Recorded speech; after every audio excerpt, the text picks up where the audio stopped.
Black Star Network is here.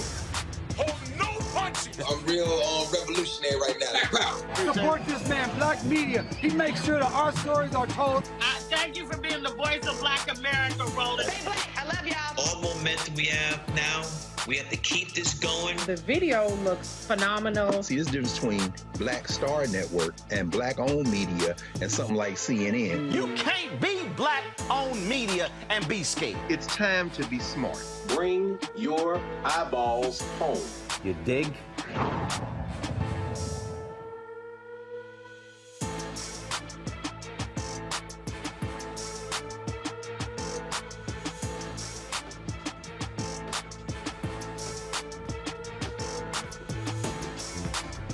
May 12, 2023, coming up on Roland Martin Unfiltered, streaming live on the Black Star Network. The white Marine who choked Jordan Neely to death on a New York City subway train, he turned himself in today after being indicted and charged on manslaughter charges. We'll give you the details in that particular case. South Carolina has made history by naming a black woman as head of the South Carolina Democratic Party. We'll talk with her about how she is trying to revive that party after hundreds of thousands of black folks failed to vote in the last election. Time is running out for the FCC to decide whether or not the standard General Tegna deal should go through. We will talk with one of the FCC commissioners, Brendan Carr, who says there should be a commission vote on that particular deal. Also on today's show, Morris College has a class on esports. We'll talk with the sister who is teaching that class, Christina Granville. Also on today's show, we will talk in our Education Matters segment about a program with NASA called the Date Equity Access Priority Initiative. We'll unpack exactly what NASA is doing to help HBCUs. Plus, two proud uncles, yours included, has family graduating from Howard University. I actually happened to run into actor Roger Guinevere Smith, and I'll share with you what he had to say outside of Cramden Auditorium for today's graduation. It's time to bring the funk on Roland Martin Unfiltered on the Black Star Network. Let's go. He's got it. Whatever the miss, he's on it. Whatever it is, he's got the scoop, the fact, the find. And when it breaks, he's right on time and it's rolling. Best believe he's knowing. Putting it down from sports to news to politics. With entertainment just for kicks, he's rolling. It's on go, roll, y'all. It's Roland Martin, rolling with Roland now. He's funky, he's fresh, he's real, the best, you know he's Roland Martin now.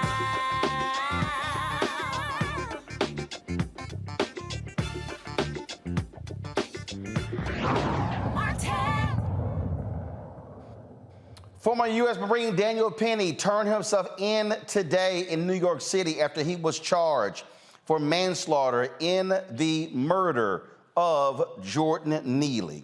Now remember, this took place in New York City on a subway train station. Neely was arrested for a second-degree manslaughter. He appeared in a Manhattan criminal court before Judge Kevin McGrath set bail at $100,000. Following Penny's surrender, the attorneys for the Neely family held a news conference discussing what they want to happen, and they are fight for justice. What happened in the subway that day? First of all, what is this? He's going to come up with more and more things to make himself look better, because that's the only way that he can escape the consequences of what he did. But I tell you one thing, he cannot rewrite how the story ends. The story ends with his arms wrapped around Jordan's neck, choking him to death. And that's what he has to pay for. Those are the consequences that we cannot allow in our society. We cannot allow that type of aggression on a whim's notice. We cannot allow that type of judgment, and we cannot allow that type of crime to happen without consequence. Now, Penny claims he stepped in an act of self-defense when Neely threatened him and others aggressively. However, some witnesses say that Neely was not specifically threatening Penny when he intervened. Now, the reality is he could have detained him, but he literally choked the life out of his body. Of course, this video has been shown all over the country. People that were shocked and stunned to literally see Jordan Neely die at the hands of Neely. The state's self-defense law allows people to use deadly force if they believe their life or someone else's life is at imminent risk. Penny is due back in court for another hearing on July 17th. Joining us right now is Gregory Jose, defense attorney out of New York. Gregory, how you doing? Thank you. Thank you for having me today. All right, so let's unpack this here, because a lot of people, there are different state laws when it comes to self-defense. We are very familiar with stand your ground laws. So walk people through what the law is there in the state of New York. Well, in New York State, there's a portion of the penal law called justification, and it's the circumstances under which a person can use physical force or deadly physical force to repel an attack in defense of themselves or a third person. Now, the issue that Penny has here, there were other people who were on this train station. Nobody else choked the life out of Jordan Neely. Well, now this case has moved from the court of public opinion to the court of law, and as such, the laws and statutes of New York governing the use of force are going to apply. And one of the things that the law indicates is that if a person reasonably believes that they or a third person is in danger of imminent physical harm or imminent serious physical injury or imminent death, then the use of force becomes authorized. The key words in that statute are reasonable, and that's an issue that will be sorted out during the course of an investigation. It was a subway car with a number of people aboard, so the authorities will be interviewing individuals, and then those individuals will more than likely be asked to give testimony in a grand jury to determine whether or not probable cause exists for Mr. Penny to be charged with manslaughter. At the opening of your show, you indicated that Mr. Penny had been indicted. My information is that he hasn't been indicted. He's been arrested, and now under New York state law, the district attorney's office has 180 days to vote. The grand jury has that period of time to vote an indictment against him. So right now the process begins where testimony will be sought from the people who were present and possibly from Mr. Penny to determine whether or not probable cause exists to actually indict him on that felony charge for which he was initially arrested today. So as we look at this, first of all, they have video. Prosecutors have video in this case. What they don't have is, one, you don't have a situation where Neely had a gun, had a knife. And so when you talk about this imminent physical harm, if you are Penny's defense attorney, how do you deal with that when you don't have a weapon and when there are other people on there as well who didn't do what he did? Well, it's a very fact-specific analysis, and again, the issue is the only opinions that count, judgment that counts, is going to be that of the individuals in the grand jury who are going to hear the evidence firsthand from the parties that were directly involved or who were witnesses to the acts that took place. And it's going to be a question of reasonableness. Would a reasonable person have felt that they were in danger of imminent physical harm, and was the response reasonable under the circumstances? And Gregory, when you say reasonable, it's also you're factoring in the amount of time he literally was choking him. And exactly, it's fact specific. So all of those factors are going to be analyzed by the grand jury. The conduct of the deceased, the reactions of the people, the other passengers in the subway car, their perception of a threat or their perception that there was no imminent threat. So, like I said, it's a very, very, very fact-specific analysis, and grand jury proceedings are secret, so the public will not be privy to the actual testimony of the parties in the grand jury. All right, then, Gregory, look, we certainly appreciate it. Thanks a bunch. We'll certainly be following this case to see what happens next from Manhattan DA Alvin Bragg's office. Thank you. All right, folks, got to go to break. We come back. I'll talk about this with my panel. Also, talk about some other news of the day. You're watching Roland Martin Unfiltered on the Black Star Network. Don't forget, folks, please, if you're watching YouTube, hit that like button. Also, download our Black Star Network app, Apple phone, Android phone, Apple TV, Android TV, Roku, Amazon Fire TV, Xbox One, Samsung Smart TV. We also want you to support us in what we do, so please join our Bring the Funk fan club. Send check and money orders to P.O. Box 57196, Washington, D.C. 20037-0196. Cash App, $RM Unfiltered. PayPal are Martin Unfiltered. Venmo is RM Unfiltered. Zelle, Roland@RolandSMartin.com, Roland@RolandMartinUnfiltered.com. And be sure to get a copy of my book, Why Fear? How the Browning of America is making white folks lose their minds. Available at bookstores nationwide, Amazon, Barnes & Noble, Target. You can download your copy on Audible. We'll be right back. Hatred on the streets, a horrific scene, a white nationalist rally that descended into deadly violence. White people are losing their damn minds. As an angry pro-Trump mob storms the U.S. Capitol, we're about to see the rise of what I call white minority resistance. We have seen white folks in this country who simply cannot tolerate black folks voting. I think what we're seeing is the inevitable result of violent denial. This is part of American history. Every time that people of color have made progress, whether real or symbolic, there has been what Carol Anderson at Emory University calls white rage as a backlash. This is the rise of the Proud Boys and the Boogaloo Boys. America, there's going to be more of this. Here's all the Proud Boys, Dave. This country is getting increasingly racist in its behaviors and its attitudes because of the fear of white people. The fear that they're taking our jobs, they're taking our resources, they're taking our women. This is white fear.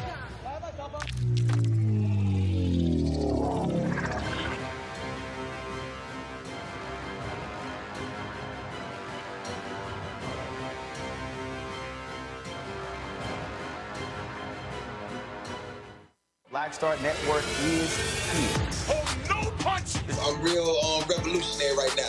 Thank you for being the voice of Black America. All momentum we have now, we have to keep this going. The video looks phenomenal. See, there's a difference between Black Star Network and black-owned media and something like CNN. You can't be black-owned media and be scared. It's time to be smart. Bring your eyeballs home. You dig?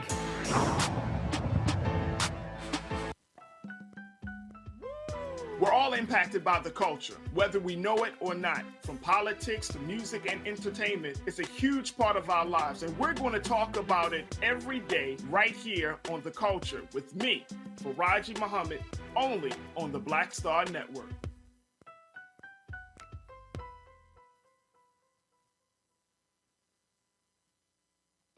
This is Judge Mathis. What's going on, everybody? It's your boy, Mac Wild. Hey, what's up, y'all? It's your boy, Jacob Lattimore, and you're now watching Roland Martin right now.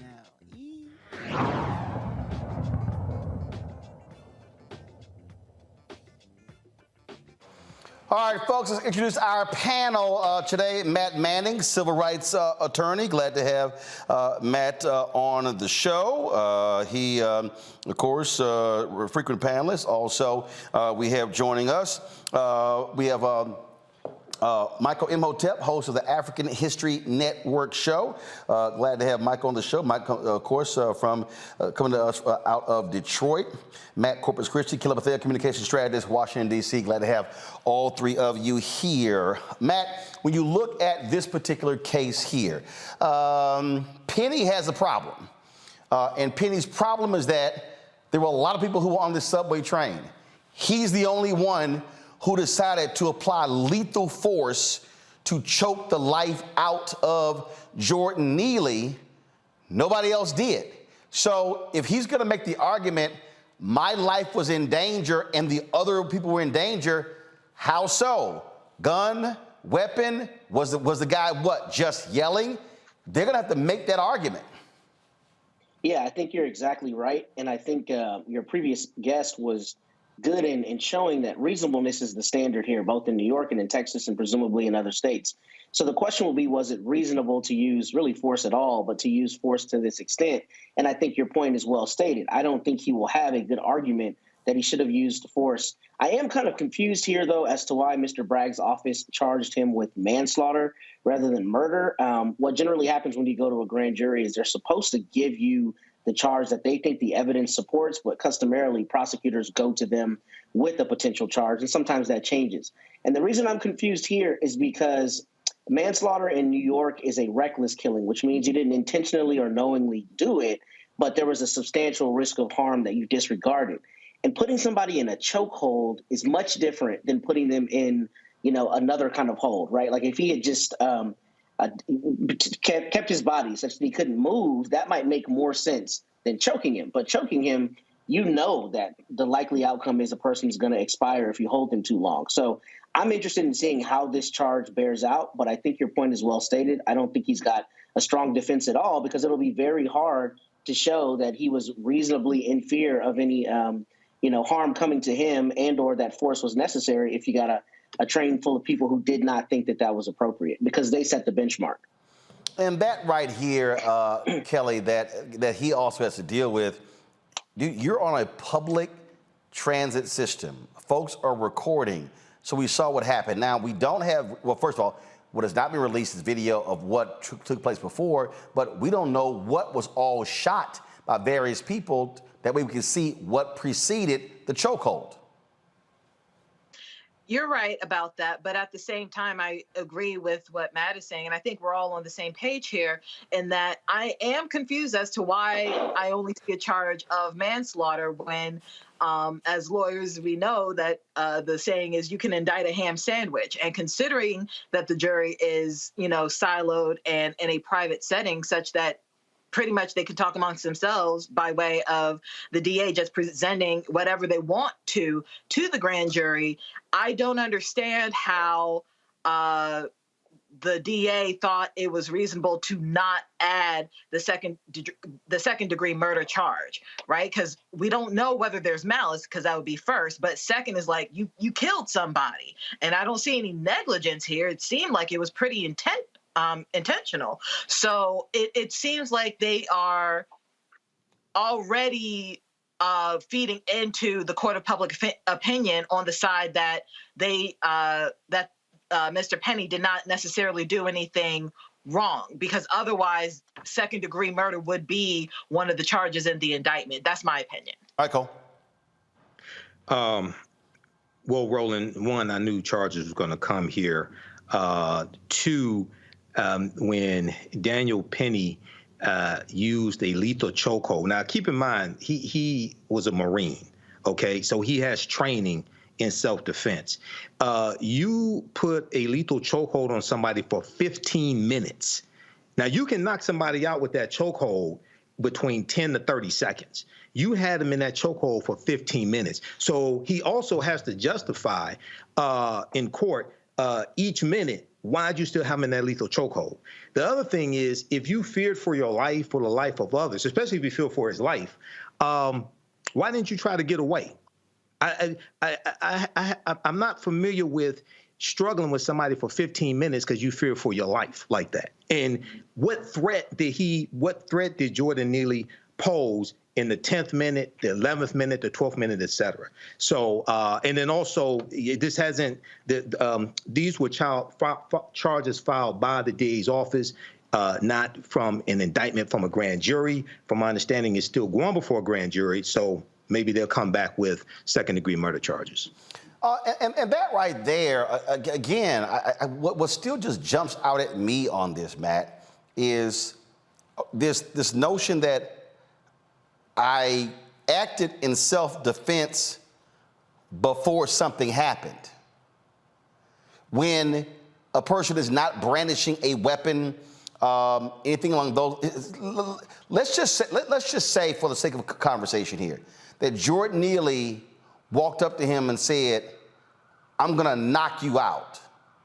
You still took an action that killed somebody. I mean, yeah, that's true. I can see, obviously, having done this work, I can see a circumstance where somebody's not brandishing a weapon. A good example would be if he continued to motion towards his pockets as though he had a weapon, right? 12 people might think that that's a circumstance where you're reasonably in fear for your life. But here, I don't think you have that at all. And I think what's already happening with the common character assassination we see in the media is they're talking about other circumstances where Jordan Neely allegedly attacked other people on the subway and that kind of thing. But I don't see that evidence here. So that's one, immaterial to the same kind of character assassination we always see. But three, is going to make Daniel Penny's case that much harder if there's not anything he can point to substantiate that he was in reasonable fear, because that's what the law does. It puts a duty on the person claiming self-defense to show that they were in reasonable fear, right, of their safety. So if that fear is not believed or is not reasonable, you can be convicted every day of the week. And that's what I suspect 12 people do in this case. And I think for me, what I see here, Kelly, what I see here is you take this action, and what's amazing is to sit here and watch all of these nutcases on the right hail this guy as a hero. And it shows you the complete and utter disregard we have for folks who have mental issues, folks who may be homeless. This notion that, yeah, it's okay to kill this guy, society won't miss him. Well, I think it has more to the added layer with the people on the right regarding this issue is that this was an unhoused, mentally ill Black man. I do not think that the vitriol from the right would be as vitriolic had this young man been white, and had this young man been white and killed by another white man, or further, had this young man been white and killed by a Black man. I don't think that we would be seeing the discourse that we are seeing now amongst the right regarding this issue. At the end of the day, this was a young Black man who was mentally ill. This was a young Black man who was mentally ill and unhoused. And frankly, not to make it a stereotype, this happened in New York City. He is not the only one who has these issues. He is not the only one who is going through this. And it would be terrible precedent if Mr. Penny were to, God forbid, be acquitted of these charges or anything of that sort. But I think it's a terrible precedent now, the fact that he has only been charged with or indicted with manslaughter, when according to the video that we have seen and according to the legal experts that we have heard from, he could have been indicted for second-degree murder with everything going on. So right now, it's not. It's unfortunate that this is happening right now, but from what I'm hearing on the right, it's par for the course. So see, the thing here for me, Michael, which makes this thing so bothersome, is that when you listen to these people, what we have this attitude again in this society that these things that this guy was a worthless human being who deserved to be killed because he was so-called loud and threatening people on a subway. Yeah, Roland, and a lot of these people who are echoing that, a lot of them on Coup Plotter TV, Fox News, a lot of these are white supremacists. Okay, let's be clear. These are the same people who cheered on Donald Trump when he was on CNN lying just the other night. Okay, these are the same people who we see over and over again who attack Black Lives Matter, et cetera. But let me just say this very quickly. To have a lethal chokehold on Jordan Neely for 15 minutes does not sound like self-defense. That sounds like torture to me. Okay, number one. Number two, I don't know how many Black people were on that subway, but God damn it, if you see somebody trying to execute one of us, I hope somebody would stand up and stop that, intervene. Okay, that's totally uncalled for. So, you know, George Floyd, the knee on George Floyd's neck was 9 minutes and 26 seconds, if I remember correctly. That's a hold from jiu-jitsu that cuts off the flow of blood to the brain. This was 15 minutes, okay? So we got to have some respect for ourselves and intervene, especially when we see somebody white trying to execute somebody like one of us like this. We have to have more respect for ourselves also. Well, again, I mean, and that's the thing for me that really that bothers me here, Matt. It is a state of mind. What we have in this country now is a state of mind that there are some people, a lot of people, who don't mean anything, who are throwaways, who, if we kill them, we don't care. It sort of reminds me of the business owner in San Francisco, just walking up. I'm just going to just water spray this homeless person. I'm just going to spray whatever bug spray or bear spray. I'm just going to sit here and douse them. There is a lack of humanity. And again, I get it. You're on the subway, and look, I've ridden the subway in New York City, and somebody's out there yelling and screaming. And look, your whole deal is like, all right, let me stand here. Let me see what this fool gonna do. Let's see what his ass gonna do. But when you decide to take him down, and you are a Marine, you have been trained in hand-to-hand combat. You know the difference between detaining a man until the cops come and murdering him. And that's what Penny did. He chose to literally snuff the life. He sat there and had this man's life in his arms and said, I'm gonna kill him. Yeah, I don't know that there's much I need to add. I think you're exactly right. And I think what we see being fomented in our country right now is exactly what you said, which is that we are allowing the othering of people that whomever, people find to be worthless or less than valuable. We see it in our state houses. We're seeing it on this subway. We see it in the media every day. And it's terrifying because what's happening is we're normalizing violence towards people, right? And we're normalizing violence towards the least of these, if you will, people afflicted with mental health. Instead of finding ways to help them and get them the treatment that they need, they're being killed in open, public on the subway. So I don't know how you curb that tide, but that's something that we're dealing with along with the erosion of democracy. And what we're seeing is not only is there not a preservation of the dignity of those people, there is an active assault against history, against the truth being told in a lot of different spaces. So we have to fight against that. And I'm glad Michael said that because, there's an example of a case in the 1980s that they teach in law school where a man was shot in New York City on the subway. And it's that precise question about bystander innocence and bystander liability. Yep. And what needs to happen is people need to step in when they see something like this happening and say, man, you're going too far. And that's one of the facts that I think will hurt Daniel Penny. My understanding is somebody indicated to him that Mr. Neely had defecated on himself at some point during the time he was being choked. And he disregarded that. And that'll be a very, very difficult fact for his defense team to fight against. Folks, hold tight 1 second. We come back. We'll talk with a history maker, the first black woman to lead the South Carolina Democratic Party. What is it going to take to get black folks in South Carolina to maximize their voting power? I will ask her that next. You're watching Roland Martin Unfiltered right here on the Black Star Network. That was a pivotal time. I remember Kevin Hart telling me that. He's like, man, what you doing, man? You got to stay on stage. And I was like, yeah, well, I'm young, thinking, like, I'm good. And he was absolutely right. What show was the other time? This was one-on-one. Got it. During that time. So you're doing one-on-one, yep. Going great, yeah. You making money, you like...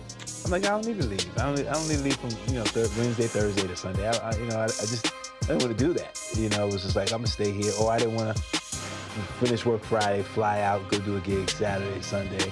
I was like, I don't have to do that. And I lost a little bit of that hunger that I had in New York. I would hit all the clubs, run around. Sometimes me and Chappelle or me and this one or that one, we'd go to the Comedy Cellar at 1 in the morning. And that was our life. We loved it. You do 2 shows in Manhattan, go to Brooklyn, leave Brooklyn, go to Queens, go to Jersey. And I got complacent. I was like, I got this money, I'm good. I don't need to go chase that because that money wasn't at the same level that I was making, but what I was missing was that training. Yes. Was that. And it wasn't the money. It was the money. It was that's what I needed.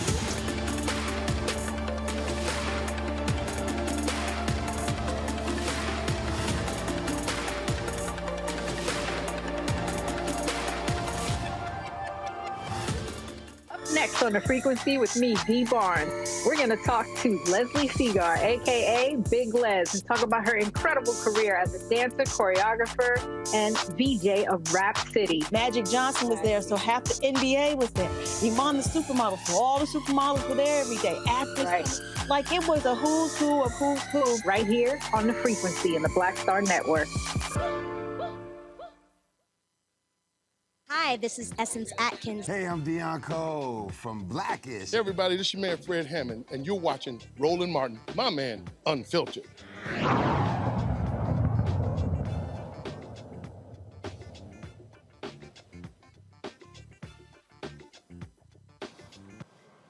All right, folks, for the first time in history, Democrats have elected a black woman to lead them in the state of South Carolina. Christale Spain won the position with a commanding victory with the support of prominent Democrats such as longtime Congressman Jim Clyburn. Her election comes to South Carolina will play a significant role in the Democratic presidential race. Of course, it'll be the first primary. This is the first time that has happened. She joins us now from Columbia, South Carolina. So first off, congratulations. Glad to have you on the show. Thank you so much. Thank you. I'm happy to be here. Obviously, with South Carolina being first up, that is a huge change. So, look, Biden is running. You've got a couple of nominal candidates who've announced they're running as well. And so what is that going to mean for you, for Democrats, for African Americans in the state by now being the first primary? It means that, black voters we get to have our voices heard first, right? For the longest time, we've been at the end of the campaign cycle, but now we get to go first. And so what that means is candidates are going to have to start talking about issues that matter to black voters. They're going to have to start coming into the communities where black voters are and trying to engage them in a real way, not in the same way that they've done in Iowa for 30 years. They're going to have to do that now here in South Carolina. And support the black vote. And the thing right there, though, is not just them, recruiting the black vote, but let's talk about what has to actually happen in your state. I mean, you're in a red state. Democrats have been losing statewide positions, but you've got a significant number of black people in South Carolina who simply do not vote. If black people actually voted their power in South Carolina, they could elect black people statewide. What do you do to change this? So we have to start doing year-round voter engagement. For the longest time, we've always just kind of dealt with the model of we leave our black voters to the end of the cycle, the end of a few weeks out from election day. And we can't do that anymore. We have to start seeing black voters as persuasion targets and talking to them early and talking to them often. I just had a successful cycle at the Democratic Congressional Campaign Committee, where my role was senior advisor for Black engagement. And I built a program that did just that. We started talking to black voters in April, the earliest ever at the DCCC, and we spent a significant amount of money doing that. We started targeting them with digital ads, mail, radio, and we have to do those same things here in South Carolina because we can do those same things here in South Carolina. When you say talking to them, unpack that, because I believe there's a different conversation saying, hey, we need you to vote. I can't get you to vote unless you're registered. I can't get you to register unless you believe that my vote actually makes a difference, which then means I have to explain why these policies, why these issues matter, which then gets you excited, then gets you comfortable with now I can register, now I can actually go vote. And so walk through what that actually looks like and means. So basically what that means, I'm talking about year-round voter engagement. That does include voter registration. So in 2020, I ran the coordinated campaign for the party when Jamie Harrison was the top of our ticket. And we laid the foundation that cycle, and we mobilized 1.1 million Democratic voters, and a little less of those votes, about 800,000+ were black voters. But we weren't successful as far as getting the victory. But what I did realize is that those black voters were excited to vote for Jamie. But one thing that I did discover later on when I launched a PAC, 46 Hope Road, to figure out why those Obama 08 voters weren't turning back out, is because we weren't doing collective organizing. We weren't holding their hand from the time that they were registered to vote all the way to November for Election Day. And so when I'm talking about that engagement, that is from voter registration. That is, hey, it's important for you to register. What issues matter to you? Get them registered. Make sure they get the voter registration card and just really stay connected with them until it's time to mobilize them in November. So when I say talk to, it's just not about like, hey, Democrats are here, we need your support. We also have to figure out what is a mobilizing issue for them as well. I remember we did a story here. There was a tremendous drop-off of black voters in the 2022 midterms. Why? What happened? It was a tremendous drop-off period.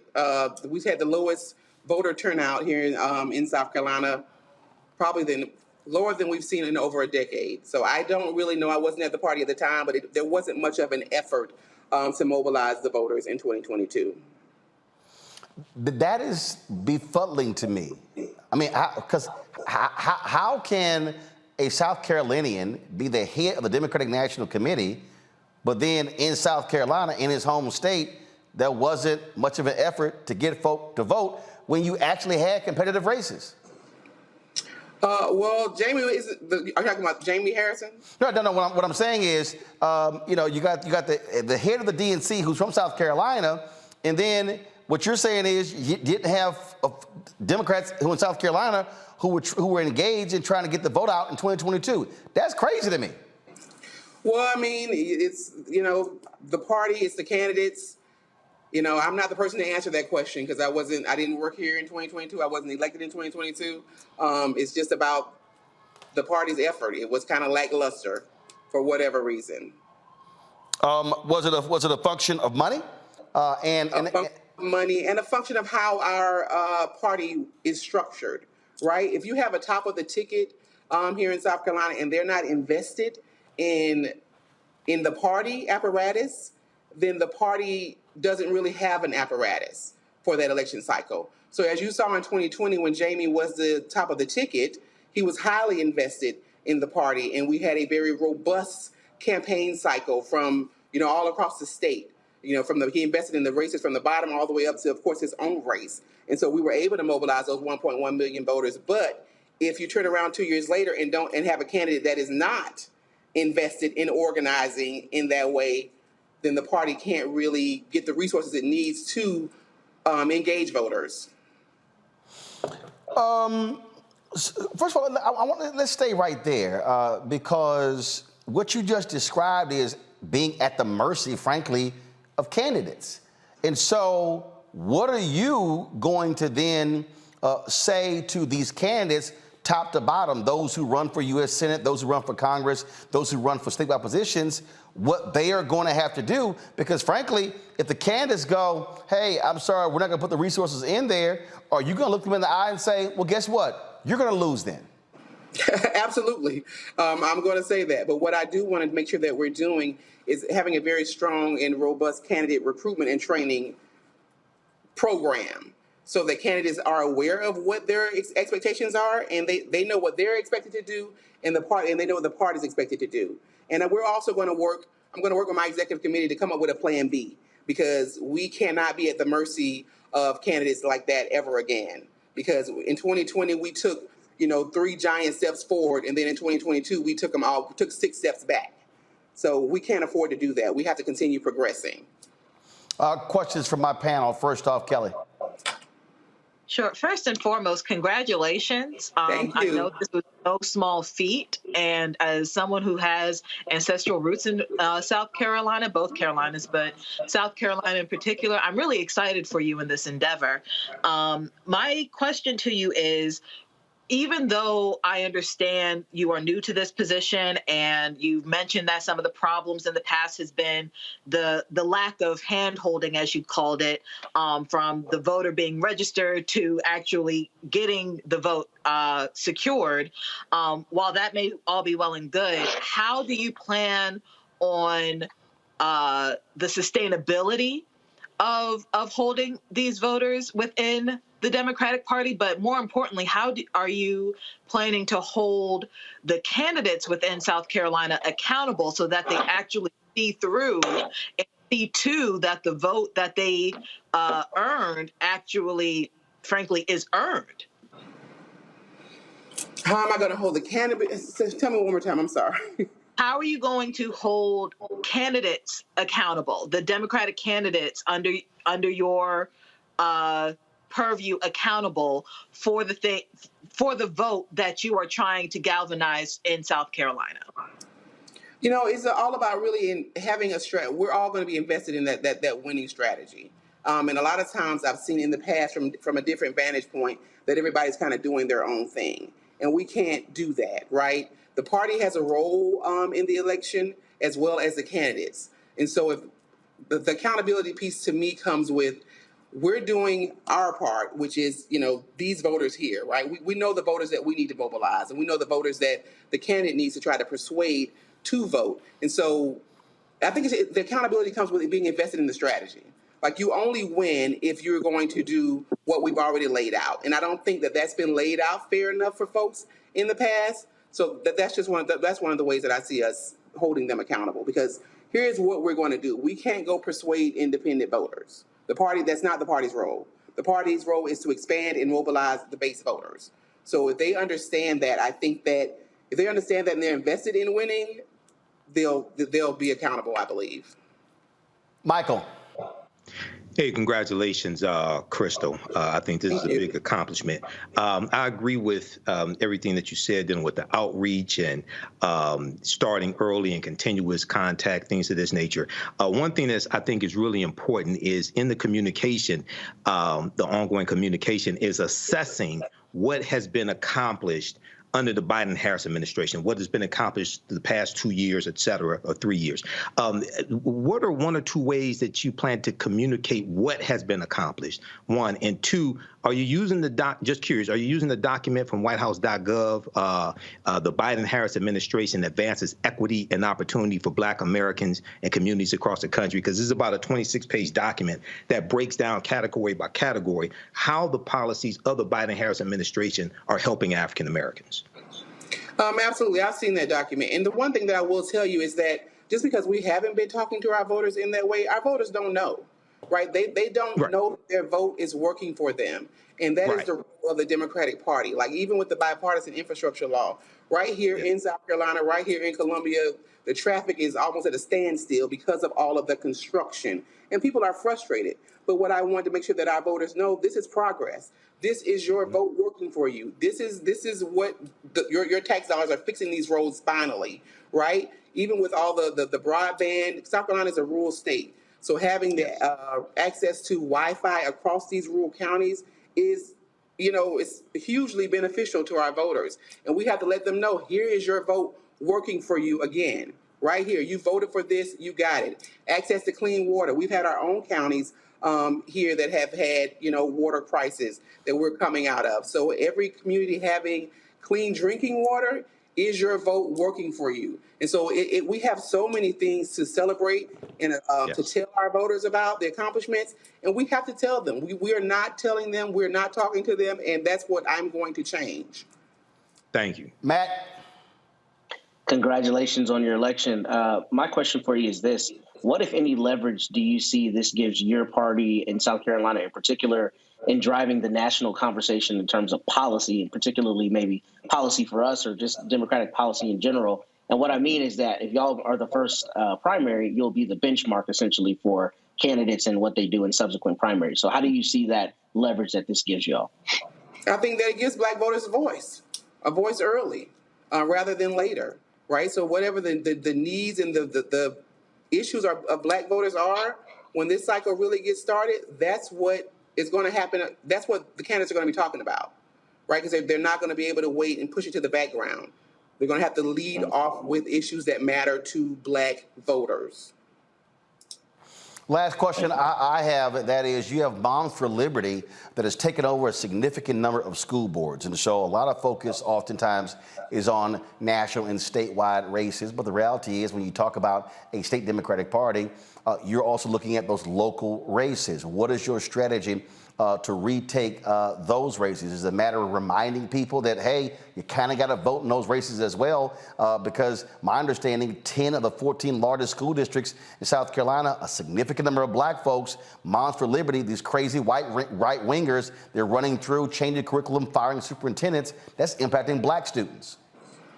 100%. And that's a part of our, I no longer want to leave out nonpartisan candidates in our candidate recruitment and training. Because, of course, we see the Republicans have changed the playbook. So we have to make sure that those folks are running strong as well. But we have to, again, tell our voters, you can't miss elections. Like, you feel the brunt of your city council election quicker than you will the presidential. Like, you feel the brunt of your city council race quicker than you will, the presidential. So that is also a part of what the party has to do as far as that voter engagement, because it's the education piece. It's not just November in the even year. There are big races here going on this year. Mayoral race in Charleston, the city of Charleston, a big more mayoral race in the city of Greenville. So we've got lots of time to practice what we need to do for next year in the general. All right, then, Ms. Spain, we surely appreciate it. Thanks a bunch, and good luck. Thank you so much. Thanks for having me. All right, got to go to a break. We'll be back, folks. Black and Missing will also talk about 3 white men who chased a black man and killed him in Jacksonville, Florida, and also 4 teens arrested for the killing of a black cop in Chicago.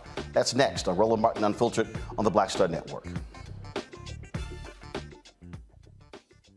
When you talk about blackness and what happens in black culture, we're about covering these things that matter to us, speaking to our issues and concerns. This is a genuine people-powered movement. There's a lot of stuff that we're not getting. You get it, and you spread the word. We wish to plead our own cause. Too long have others spoken for us. We cannot tell our own story if we can't pay for it. This is about covering us. Invest in black-owned media. Your dollars matter. We don't have to keep asking them to cover our stuff. So please support us in what we do, folks. We want to hit 2,000 people, $50 this month, raise $100,000. We're behind 100,000, so we want to hit that. Y'all money makes this possible. Check some money orders. Go to P.O. Box 57196, Washington, D.C. 20037-0196. The Cash App is $RM Unfiltered. PayPal is R Martin Unfiltered. Venmo is RM Unfiltered. Zelle is Roland@RolandSMartin.com. On next, A Balanced Life with me, Dr. Jackie. What does it mean to actually have balance in your life? Why is it important, and how do you get there? A masterclass on the art of balance. It could change your life. Find the harmony of your life. And so what beat can you maintain at a good pace? What cadence can keep you running that marathon? Because we know we're going to have, high levels, we're going to have low levels, but where can you find that flow, that harmonious pace? That's all next on A Balanced Life on Black Star Network. My name is Charlie Wilson. Hi, I'm Sally Richardson Whitfield. And I'm Dondre Whitfield. Hey, everybody, this is your man, Fred Hammond, and you're watching Roland Martin, my man, Unfiltered.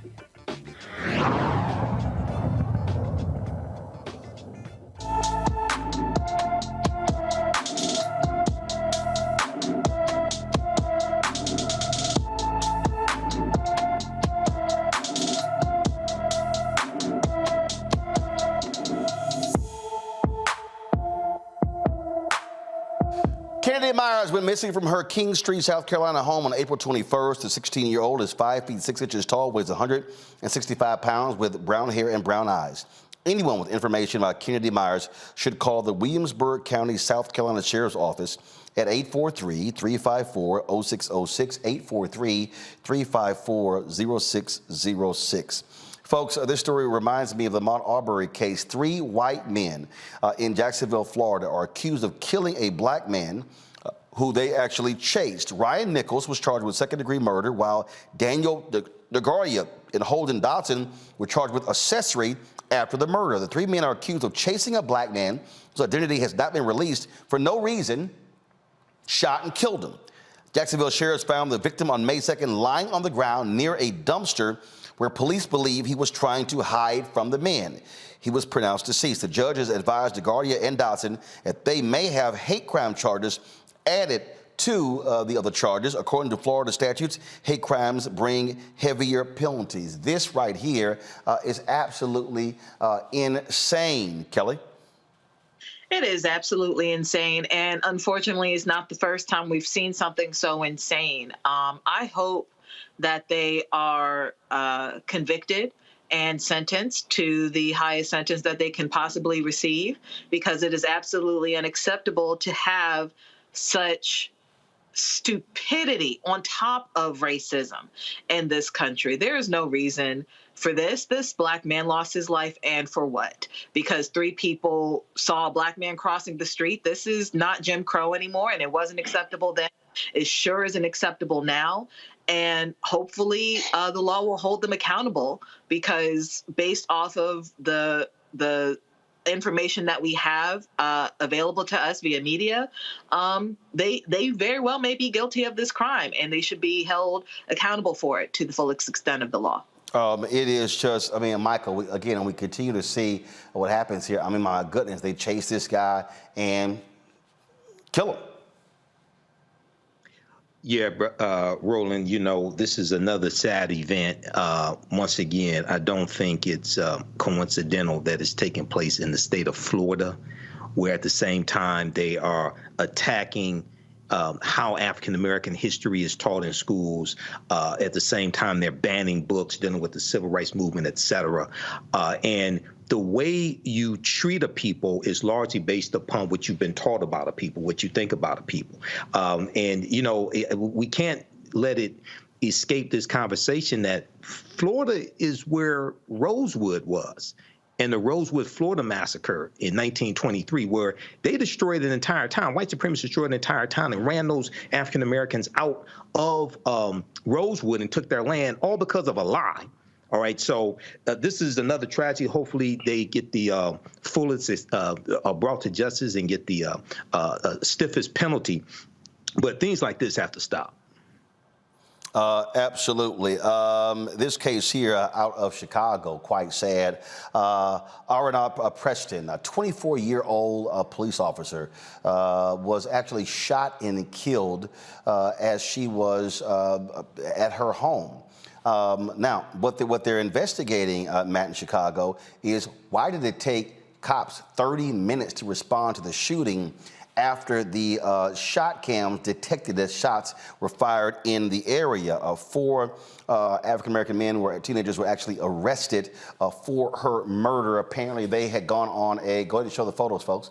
Apparently, they had gone on a robbery spree, and she was, three individuals, I'm sorry. She was one of the victims. Again, a 24-year-old sister who, again, shot and killed, and saw a news conference, Matt, where we'll try to find a video where her mother was just stricken by it and said she actually felt sorry for those young men. This here is a photo of that 24-year-old officer, Ms. Preston.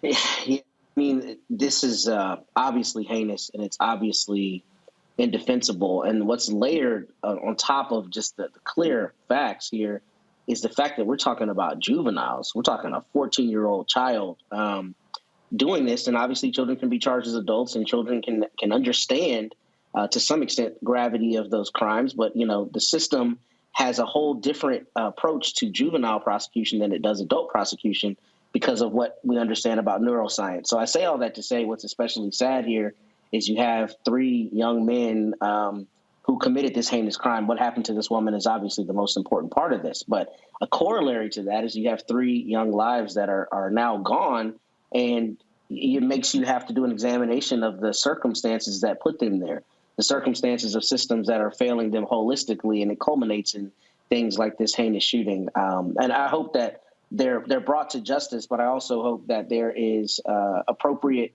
response and that we look at the systemic causes of what causes this kind of conduct.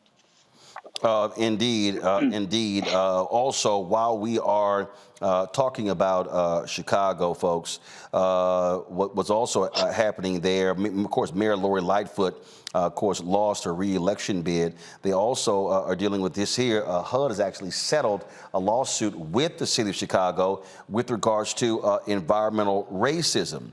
They're going to have to actually make some changes there. HUD found that Chicago City Hall effectively engaged in environmental racism for years. If you look at this here, it says last year, HUD investigators accused the city of intentionally steering polluters to neighborhoods already overburdened with pollution and threatened to withhold tens of millions of dollars in federal funding if the city does not change its practices. And again, what we're seeing is that they were steering folks to areas where black folks live. Lifeboat had a statement. Chicago is listening to the longstanding concerns voiced by environmental justice organizations and community members who have described how intensive industrial operations and commercial transportation affect their neighborhoods' health and quality of life. I mean, Kelly, what's crazy here is, again, this is a city, last 4 years has had a black mayor, significant African-American population, and here's HUD saying that this city, Chicago, was engaged in environmental racism. Well, and we've talked about this concept on your show before, Roland, and that you do not necessarily have to be white in order to be a white supremacist, and you certainly don't have to be non-black in order to be biased against black people. And if HUD is saying that environmental racism has been occurring in the city of Chicago, and the evidence points to that, then I just go with the evidence.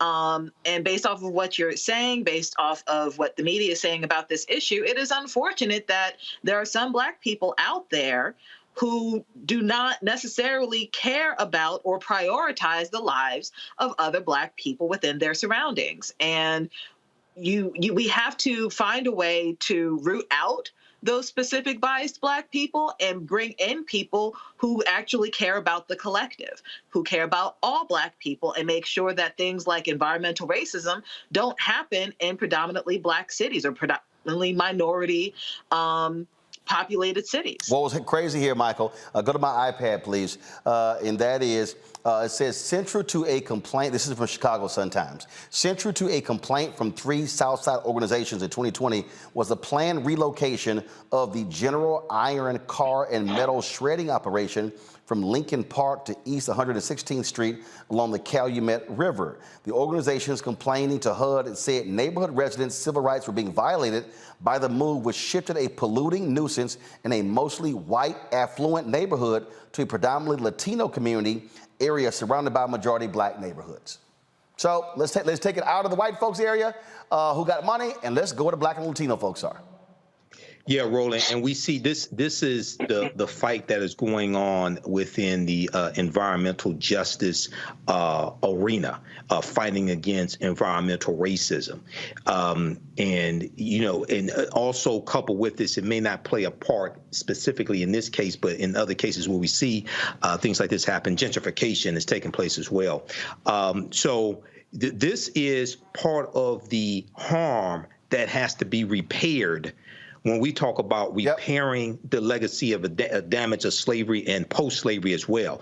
Things like this that people don't really take into account, but this type of racism is deadly. Also, last here, go to my iPad, Sun-Times said HUD still has an ongoing but separate civil rights investigation related to the power that Chicago City Council members wield to prevent low-income housing in their wards. We'll keep you abreast. So great job there by Secretary Marsha Fudge and the Department of HUD. Folks, when we come back, why is the FCC not taking a vote on Standard General's opportunity to buy the Tegna television station groups? We'll talk to FCC Commissioner Brendan Nicard next, right here on Roland Martin Unfiltered on the Black Star Network. Next on the Black Table with me, Greg Carr, we look at one of the most influential and prominent Black Americans of the 20th century. His work literally changed the world. Among other things, he played a major role in creating the United Nations. He was the first African American and first person of color to win the Nobel Peace Prize. And yet today, he is hardly a household name. We're talking, of course, about Ralph J. Bunche. A new book refers to him as the absolutely indispensable man. His lifelong interest and passion in racial justice, specifically in the form of colonialism. And he saw his work as an activist and advocate for the Black community here in the United States as just the other side of the coin of his work trying to roll back European empire in Africa. Author Cal Rostiala will join us to share his incredible story. That's on the next Black Table here on the Black Star Network.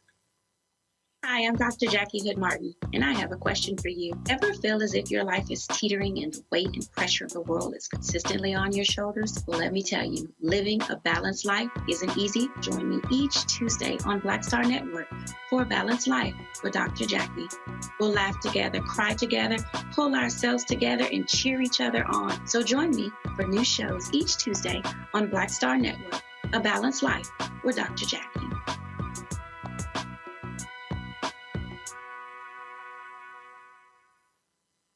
Everybody, it's your man, Fred Hammond. Hi, my name is Brescia Webb, and you're watching Roland Martin Unfiltered. Well, I like a nice filter usually, but we can be unfiltered.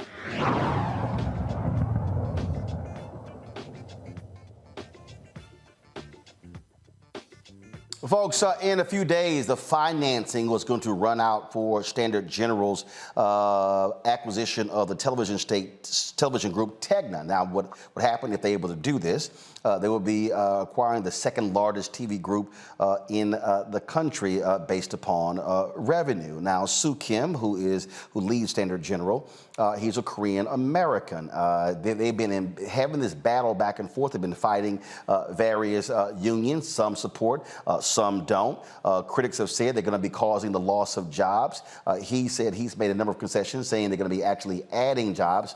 We actually have a partnership with Soo Kim, if this deal goes through, to expand our content as a Black-owned media company on all of these various properties. And so if he's able to do this, joining us right now is the commissioner of the FCC, Brendan Carr. There are 4 commissioners. They have a position that is vacant. The chair of the FCC, of course, sent this to the administrative judge. Many said that's a death knell because they don't have, the judge admitted they don't have enough time to actually investigate this here. What still is befuddling to me, Commissioner Carr, and I was there at the FCC meeting a couple of weeks ago, if you have an FCC commission and you have 4 commissioners, and yes, you got one person who's not there, why in the world does the chair not say, look, we're the commission. We get to decide, have an actual hearing, go through the facts, have an actual vote? Because this has been looked at by the FCC for a hell of a long time, right? Yeah, you're right. Look, there's no question the FCC has the authority to issue an up or down vote on the merits with respect to this transaction in time for that ruling to make a difference, although, as you indicated, it doesn't look at all like that's going to happen. If you step back, what's concerning here is if you look at the ownership by minorities of full-power TV stations in this country, it's in the single digits, and we have worked for years to try to improve that. And without really us doing anything, this transaction came to the FCC, as you noted. Minority owner Soo Kim will be purchasing about 60 full-power TV stations, and they'd be run by a woman. That would put us for the first time into the teens, at least, in terms of the percentage of TV stations owned by a minority, increased by 50%. That doesn't happen very often when you can have the most significant pro-diversity injection of capital and ownership into broadcast TV. And the internet's great. People are going direct to consumer. I think that's fantastic. Gets rid of the middleman. But there's still something very unique about the power of local television. I think this was one where the FCC really didn't run very good process, and I'm disappointed with where it is right now. You also have folks like Cedric Richmond, former congressman, who said that the FCC's decision does not jive with the Biden-Harris administration on wanting more equity and inclusion when it comes to businesses in this country. Yeah, you're right. I mean, look, the touchstone of the FCC's media regulations of our entire approach to media regulation is localism, competition, and importantly, diversity of voices, diversity in all of its components. And again, it takes a lot of work to try to attract minority ownership in media broadcasting because access to capital is difficult. There's a lot of barriers to entry, experience. And again, when you have a transaction coming to the FCC's door that says, look, we will put you in the teens, we will increase by 50% minority ownership of TV stations, and yet we just put this bad process. Again, to step back, this deal was before the FCC for a year. And as far as I could tell as a commissioner, I wasn't even no indication that this wasn't headed towards an up or down vote. And all of a sudden, the trap door fell out beneath of it. And just think about the signal that it sends, not just the negative signal it sends in this particular transaction, but who's going to want to go through the expense and the risk of a year-long regulatory review at the FCC, only to be told at the end of that, by the way, you're not even going to get reviewed on the merits. We're just going to let you die when your financing runs out. One of the things that I have said, again, and I've been one of the people who has been, look, just out front, really pushing hard when it comes to ownership. And the thing here is that when you talk about this opportunity, there have been a number of civil rights groups that have signed MOUs with Sue Kim with regards to this in terms of what it would mean. But we actually look. I own this, and I can tell you, there's been no other major station group. There's been no other major station group where we've met with who said, "Hey, let's do a deal and help grow and build a Black-owned media company." And that, to me, that's why I did it, because the ability for us to be able to get our content, to have our content on these platforms, to be able to access local television stations where African Americans are, that's what this is about. That's why we struck this deal. And so by the FCC not moving on it, not only do you deny Sue Kim, come on guys, show the photo. Not only do you deny Sue Kim this deal, you also are actually hurting someone like me, a Black-owned media company, from being able to grow and being able to one day able to buy stations and build a media company. And so what ends up happening is the media, frankly, the second most powerful institution in the world behind the military, stays largely white in America. Yeah, it's deeply, deeply disappointing. Another idea that we threw out a couple of years ago was something called an incubator program. We launched it in the radio context, which is to say a large TV station could incubate a smaller new entrant, women-owned, minority-owned, and they could do that in a way that wouldn't count against FCC's ownership rules. That radio incubator hasn't really seen a lot of uptake. My view is we need to expand that into TV and maybe look at some additional incentives. How do we create the right regulatory incentives so that large established TV, hopefully soon, and radio stations will bring on board new entrants, get them into the market, share resources, share talent, and then allow them to flourish. I think that incubator program is another thing at the FCC that we really need to get going on. Well, and look, you used to have tax credits that played a huge role, that expanded the number of radio station ownership. That, of course, that went away, and then we saw that contract as well. And the thing here, and again, I'm just going to, this is not an ideological deal. Here's the deal. When Sinclair took over all these TV stations, they infused their ideological perspective in these stations. So we understand, and look, I know when you own, you get to do what you want. And so having a Korean American who owns a station, partnering with African Americans, partnering with Latinos and others, then it expands the opportunity. And I would have thought democratically appointed FCC commissioners would like that. Yeah, look, I think ownership matters, to your point, and I think that's why we work so hard. You mentioned the tax credits, which were in place. They expired, and Congress hasn't put them back in place. Those seem to work. Obviously, there was constitutional questions raised with respect to that. I think that was part of the expiring. But again, there's all these things that we try to do to introduce minority ownership, and yet this deal comes to our door, and all we have to do is say yes, and you go from 5%, 6%, 7% minority ownership of TV stations in this country into the teens right away, and that's a pretty good start. And again, I'm concerned about this transaction. I don't see a path forward at this point, unfortunately, process-wise at the FCC. But again, more generally, I mean, who wants to go through this when there's just no certainty at all? So I think we've got work to do at the FCC to make sure that the ownership of TV stations, of radio stations, better reflect the diversity of this country. You have two commissioners who would like for there to be an up and down vote, you and Commissioner Symington. There was a filing that I thought was interesting that stated, in any event, the applicant's request for a commission vote appears futile, given that it seems unlikely that the applicants could receive a majority vote in support of their proposed transaction, because the FCC does not have a full complement of commissioners to vote or break a deadlock. First, Gregory Starks is an African-American. He's an FCC commissioner. As he actually publicly stated where he stands on this, and first of all, how can there someone say, well, it's going to be deadlocked if you never actually have a vote?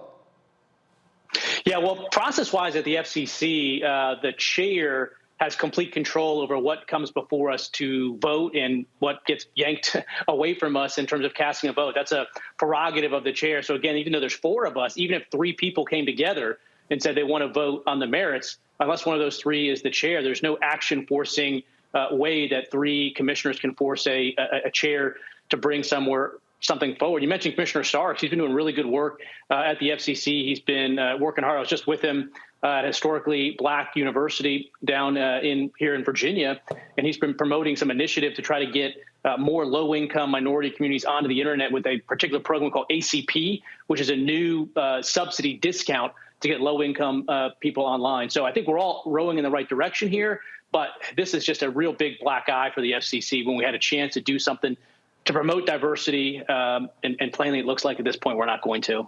Indeed. Commissioner Brendan Carr, we appreciate you joining us and coming here on Roland Martin Unfiltered to explain what's going on in this deal. Thanks so much. Thanks a bunch.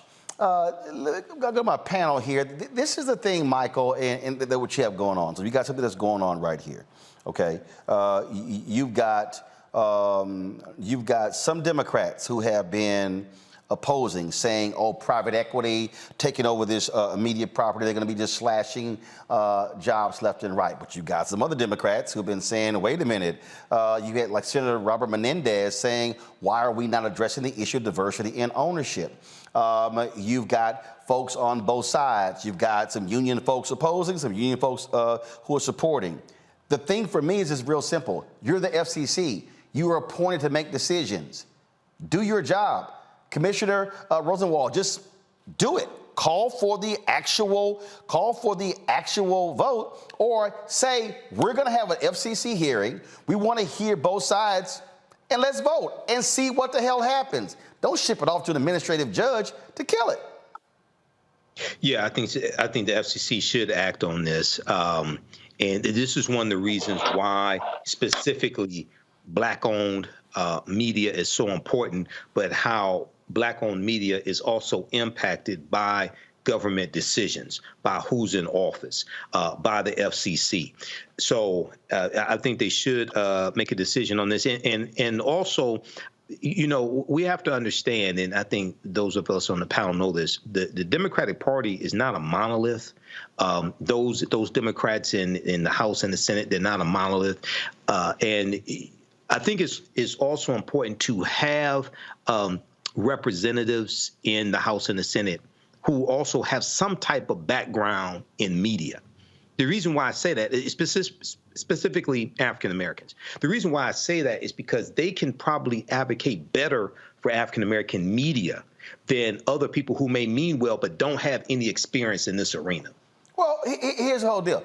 The FCC, that's what their job is, Matt. They are the Federal Communications Commission. There are 4 of them. One person had a name withdrawn after opposition from Republicans. And so typically, whoever party is in control, they typically will have 3 Democrats, 2 Republicans, or 3 Republicans, 2 Democrats, typically how it goes. The thing here, though, is do your job. Literally, you've had months and months and months of research. That's why you have staff. Call a hearing and say, guess what? Those who are for this, we would love to hear your testimony. Those who are against, we're going to sit here and actually do a vote. This is sort of like, Matt, like the Supreme Court shadow docket. You just be able to, so you don't actually have any hearings. You don't actually have any testimony, but you kill certain things or make certain rulings at Friday night at 9 p.m. so no one knows what's going on. That's essentially what's going on here. You're killing a deal by not actually holding a vote. It happens every day, and I hate it because they often try to put the lawyers in the position where we make some decision that they're afraid to make, and they're afraid of voters having, a response that they don't like. But I think you're 100% right. Or at least here, they should make it very clear what the potential objections are. What I was wondering and what I was hoping to ask Mr. Carr is whether there's a concern about it being anti-competitive, whether there's some concern about, monopoly concerns or some reason that it would justify not taking a vote. But I think your point is very well stated. Look, you're on this commission to make decisions and make the decisions, period, right? Have the vote. And then if the vote goes the way that the deal doesn't go through, then at least you've done your public duty and made the vote that you think should happen. So and be on record. Decision in the dark. And be on record. This whole deal. I mean, when I went out to the hearing, Kelly, the chairwoman, I've had her on the show before. Nice woman, and but she goes, well, I can't speak to that because it's before the administrative judge, and there's also a lawsuit going on. So then I asked her. I said, okay, so you can't speak to the merits. Okay, how about why not hold the actual hearing? Well, I can't. I can't speak to that. She literally, her whole position was, I can't speak to anything because of the administrative law judge. You're the one who actually sent it there. Mm-hmm. So it's like you can't say anything at all. And again, I just simply go back to I believe in leaders leading. And if you don't think this should go through, do a vote and be on record. Guess what? If it deadlocks, it deadlocks. If it's 3-1 and you're the one and the other three support it, that's great. But don't sit here and not do anything because, it's an easy way to kill a deal, but not actually being on record. Well, I'm sensing, and I'm not trying to make this a super broad comment, but in what I'm seeing in the news and how Democrats have been behaving as of late, and by as of late, I mean the last, let's just say, 5 years to be conservative. This lack of wanting to be held accountable, this lack of being on the offense when it comes to issues and letting things just kind of rock, letting things ride such that they aren't blamed either way. And when something does go down, they can blame somebody else for it, when at the end of the day, Democrats had the opportunity to do something about it ahead of time.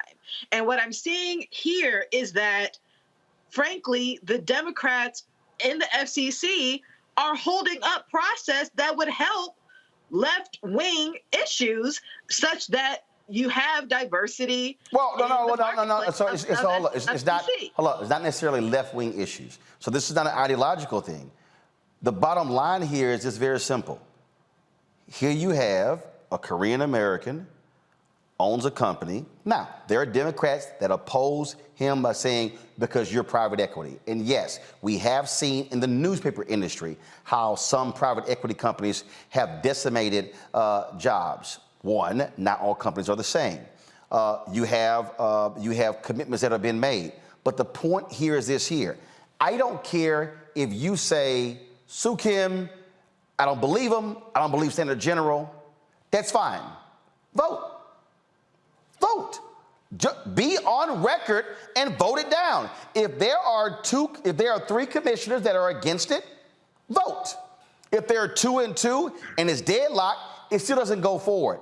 My problem is you don't even want to take a vote. That to me is weak leadership. You're killing a deal by saying, yeah, we're not going to take a vote, so we're just going to let it die over here because you don't want to actually be on record to vote. 30 seconds, final comment. I understand that, and I agree with you, but what I'm seeing, again, is a recurring theme of Democrats not wanting to take accountability because they don't know what the end result could be. Like you said, they need to do their job and vote.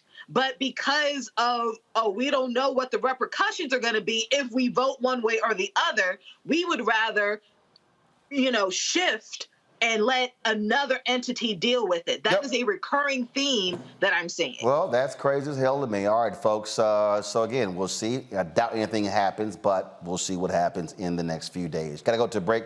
We come back. We've got HBCU Connect. Boris Brown has a class dealing with esports. Yes, that is actually being taught at an HBCU. We'll talk with Christina Granville, a professor who's teaching that course. We'll also have our Education Matters segment talking with folks at NASA about an innovative program there. Plus, my niece Faith graduates from Howard University. Actually, it's happening right now.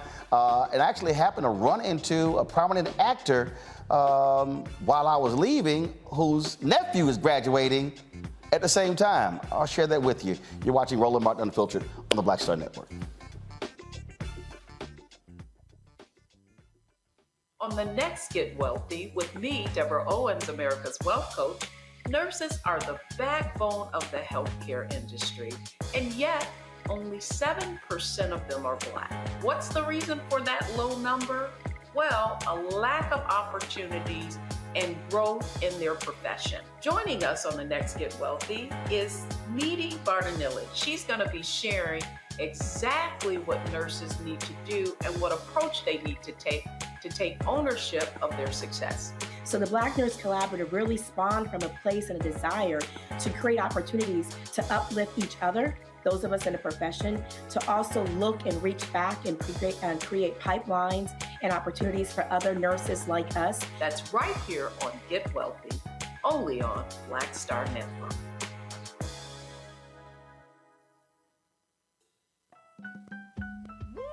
We're all impacted by the culture, whether we know it or not. From politics to music and entertainment, it's a huge part of our lives, and we're going to talk about it every day right here on The Culture with me, Faraji Muhammad, only on the Black Star Network.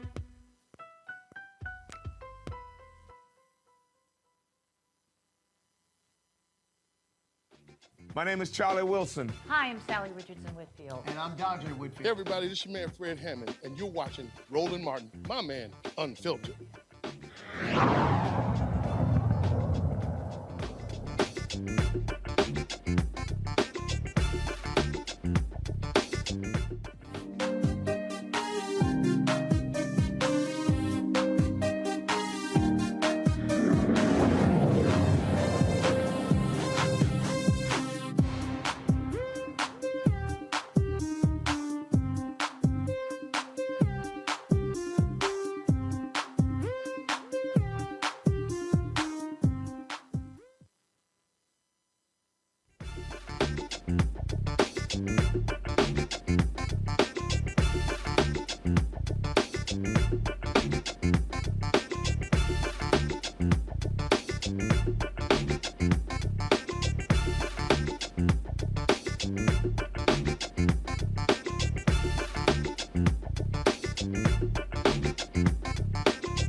Folks, it's graduation day all across the country, and a little bit earlier, I dropped by Howard University because my niece, Faith Marshall, she's actually graduating. Yeah, she was showing her graduating shoes, and so they're actually having the ceremony as we speak. She's an architecture major, getting her undergraduate degree, and then she'll actually be returning to get her master's. So while I was about to leave, like literally, I was leaving. I couldn't attend the ceremony because, of course, I had to host a show. And so, guess who I run into? Actor Roger Guinevere Smith. You've seen him in many Spike Lee movies. Well, his nephew was graduating. And so, hell, while we're there, might as well talk to him. Here's our conversation. Here at Howard University, my niece is graduating. Come on, let's mic her up. Let's go. Let's go. No, mic her up. Is it your nephew? My nephew is graduating, Colin Montgomery Smith. This is the fourth generation Smith coming through. Wow. As a bison. Wow. And the first was my father.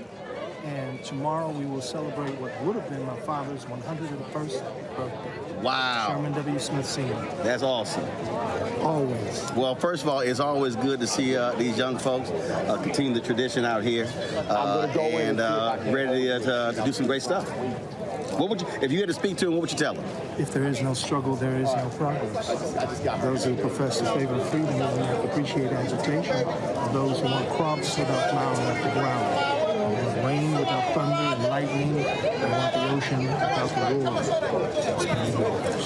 Well, if they had an awards program, and the head of the architecture department asked me to say a few words, and I told them, I said, well, I get the commencement at Jackson State in December. I said, I'm gonna tell y'all the same thing. You belong in whatever room you walk in. Absolutely. Even if you have to build it yourself. You damn Skippy. Good to see you, man. Good to see you.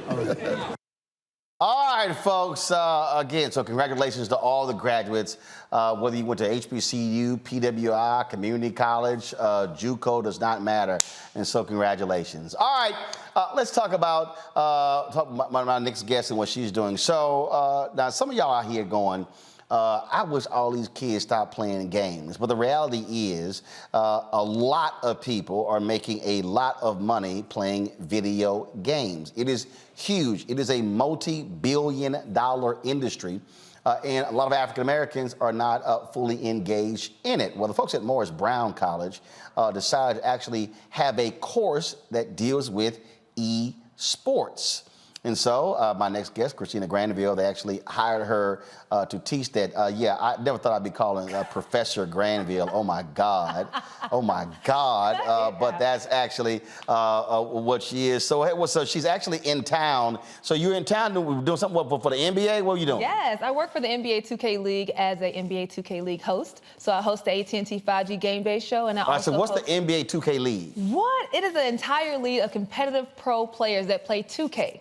And they have salary, they have housing, they have full benefits, and they play professionally against each other in competitions and tournaments. Really? For a lot of money. Tonight, we're playing a 3v3 tournament. They're playing for a $600,000 prize pool. A lot of brothers and sisters playing? Yeah, I mean, the league is very diverse. There's not a lot of women in the league. We're still trying to push the culture forward with getting women involved in the league. But there's a lot of men. There are a lot of black and brown brothers that are in the league doing their thing. They're killing it. All right, so how did this come about, this Morris Brown, this esports class? Oh, it is amazing. What Morris Brown is doing, I like to call it the hard reset, like President James always say. We have a whole entire esports lab that is dedicated to students who want to get into esports, who want to learn about the NBA 2K League, who wants to learn about Overwatch and Call of Duty and all these other amazing leagues that are going on that for so long, African-American millennials, young adults, have not been able to be a part of, maybe because of the resources or maybe because of things that they didn't know how to even get into it. So Morris Brown has opened up the floodgates to let students come in and learn about the world of esports. I'm a professor there, and I teach intro to team management in esports, and we have a lot of other courses that are getting these students ready to learn the business, to learn the ins and outs of the esports arena. I love to tell people all the time and try to educate them. It's the fact that 84% of African-American millennials play video games, but only 4% are actually in the gaming industry. So what we're doing at Morris Brown College... So we're spending a lot of time playing the games, but we ain't getting paid. Oh, not at all. We are, I gotta say, we are the consumers, not the producers. And that is a problem. Well, that's the case with black people in a whole bunch of areas. It is. Where we're making a bunch of other people rich. It is. However, the time is now for us to get in this space and encourage these young students to get in where they fit in. If you know you play video games, parents, stop telling your kids playing video games is bad. There are kids and young adults and adults who are making millions of dollars from video games, and they have been benefiting from the black culture for the longest, and it's important that we continue to encourage our students to say, hey, if you want to get into video games, let's figure out the proper way to get you in that space, and at Morris Brown College, now you can get a degree in it. So this is a video here from your Instagram feed where there was a tournament there at Morris Brown. First of all, how many students are a part of this esports lab? So we have the whole program. We have about maybe, I think, 30 to 40 students who are in the esports program, and we're building that number as it goes. Of course, this is the hard reset for us, so we're trying to get more students involved, more students aware of what's going on at Morris Brown College, and get them to come and engage with us at Morris Brown. Now, were you, first of all, now how did they hire you? Why you had to say it like that? No, I'm just asking, what the hell, because you play video games? Well, I used to play video games a long time ago. I played Duck Hunt, you know, a little NBA Jam. So hold up, so you teaching, but you ain't actually playing. So let me tell you, this is the beautiful thing about esports. You ready for this? What? You don't have to be a gamer to be in esports. Think about it. If you are, I'm a host in the NBA 2K League, one of the biggest leagues in all of esports. And I am a host who knows the game of basketball. I'm a former basketball player. I played in college. I played semi-professional basketball. So I know the game of basketball, and I've been able to leverage that into a world of being a host, into the world of now being a professor at Morris Brown College, through all of my experiences with working with through the league, I was one of the first African-American females to be a sportscaster for HBCU Sports League. So I have the experience, I have the accolades, I have the knowledge to do that and to educate. But you can't play no games. Who? I can play the games now. Oh, now you can play them. At first, of course, because when you're working. I got to see some kids in the class like, man, I could teach her. Oh, no, and I want them to. That's what we really want with our students. That's what we really want with everybody, especially our Black culture, is to get involved and get engaged. If you don't know how to play, it's okay. If you're a hairstylist, makeup artist, you do digital work, you're a photographer, there is room for you in the esports arena. I need everybody to understand it. You don't have to be a gamer, so don't listen to Roland. But whatever it is that you're passionate about, please. You do want to listen to me.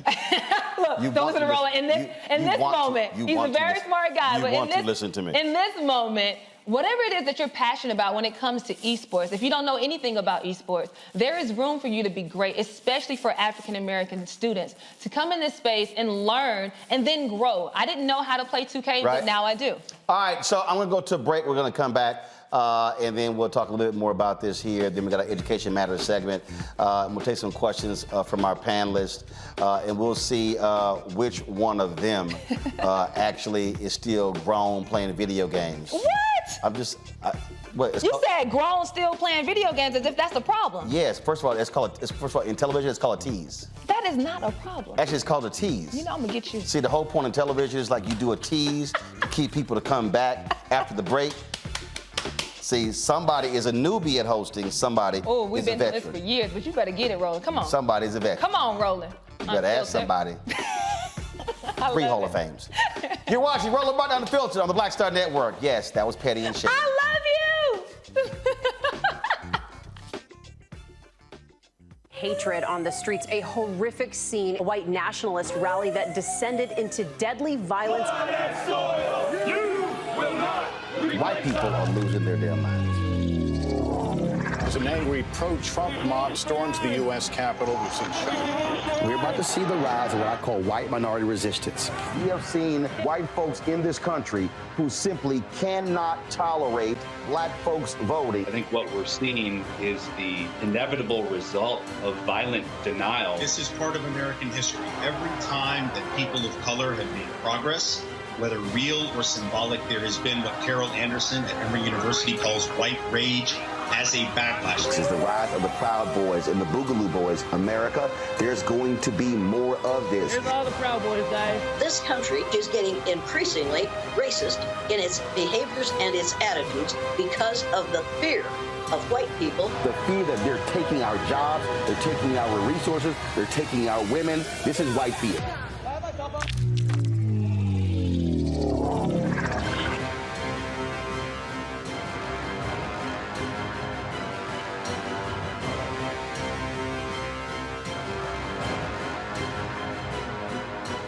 Black Star Network is here. Oh, no punch! I'm real revolutionary right now. Thank you for being the voice of Black America. All momentum we have now, we have to keep this going. The video looks phenomenal. See, there's a difference between Black Star Network and Black-owned media and something like CNN. You can't be Black-owned media and be scared. It's time to be smart. Bring your eyeballs home. You dig? Hey, I'm Cupid, the maker of the Cupid Shuffle and the Wham Dance. What's going on? This is Tobias Trevelyan. And if you're ready, you are listening to and you are watching Roland Martin Unfiltered.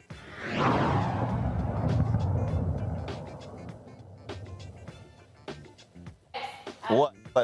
You asked what? You asked what? What? Asked for what? We're back live. Thank you, guys. What? Welcome back. Like, seriously, you trying to sit here? Welcome back. Y'all, she sat out. I'm explaining y'all what happened. Boy, why you got to come on shows with your friends, Lord She literally sat down and she said, what time is this coming on? I did not say what time is coming on. Okay. Welcome back. This is the HBCU. She said, what time is this coming on? I said, we are live. Listen, and then she just see, here's the problem. See, so many jobs. You never say nothing off air because I will put it on air. Then she's like, hey, we having a whole conversation. Hey, can somebody send me this video? I didn't have time to tell my Instagram followers. I'm like, and all my people. And I said, we only live 5 days a week, and we've only had Roland Martin Unfiltered for 4.5 years. Congratulations. And I've known her in that same time. I've known you for almost, go to my for iPad. for 5 years. Yeah, but I've been working. I'm actually right down the street at Capital One Arena at District E, hosting there as well. So I'm in between jobs. I'm in between jobs right now. I'm hosting there. I'm also here, and then I'm going back to host because we have some more students that are coming to watch our 3v3 playoffs. So shout out to everybody at the NBA 2K League that's holding it down for me while I'm here on your amazing show that I'm so happy to be a part of. Live. Let me show y'all. This here is the Morris Brown Esports Performance Concentration Certification. 24 hours are required. You see the program description, and so they offer the classes in Introduction to Esports. Is that what you do? No, sir. Okay, which Introduction to Business Modeling, is that what you do? No, sir. Nope, that's no shock. Introduction to Social Media Management, is that what you do? No, sir. Okay, you got Esports Performance and Contemporary Issues. You do that? Nope. Intro to Desk Hosting, is that what you do? I may be doing that in the fall. But okay, Introduction to Team Management. There I go, that's me. Okay, first of all, so like what team management? So intro to team management, there's different teams in esports, right? Got it. And you have to learn how to plan flights, how to plan events. So my students, what I did with them, I was teaching them and then actually taking them to different arenas to show them how they can be a part and how they can build these teams. But you ever had an esports team? Have I had an esports team? Right. No, I have not. Gotcha. Have I had to manage one? Right. Like, and help them? Yes, I have. Oh, how many players were you managing? Not players, just the whole entire thing. Oh, really? Like getting ideas, trying to figure out how we're gonna do this event, how we're gonna do that event. Yeah. Okay, all right. Come on, you want to quiz me? Come on, let's do it now. I'm gonna go toe for toe with you. No, come on. No, you can't. Come on, okay, Roland. Intro to Television Production and Esports Career Planning Capstone. All right, let's go. We have questions from our panel. Let me see, out of the three of y'all, Matt, Michael, and Kelly, let's see, who likely spends a lot of time as a grown-ass person playing you know, games? Don't do them like that. Oh, it's probably Matt. It's probably Matt. You never know, it could be the young lady. It's probably Matt. Matt, is that you? I mean, Matt really a part-time lawyer. Oh. But yeah, he really a part-time lawyer, and most of the time he playing video games. All right, Matt, what's your esports question for Christina? Here's my question, Christina. First off, why you come on a show where somebody do you this bad? But here's my question for you.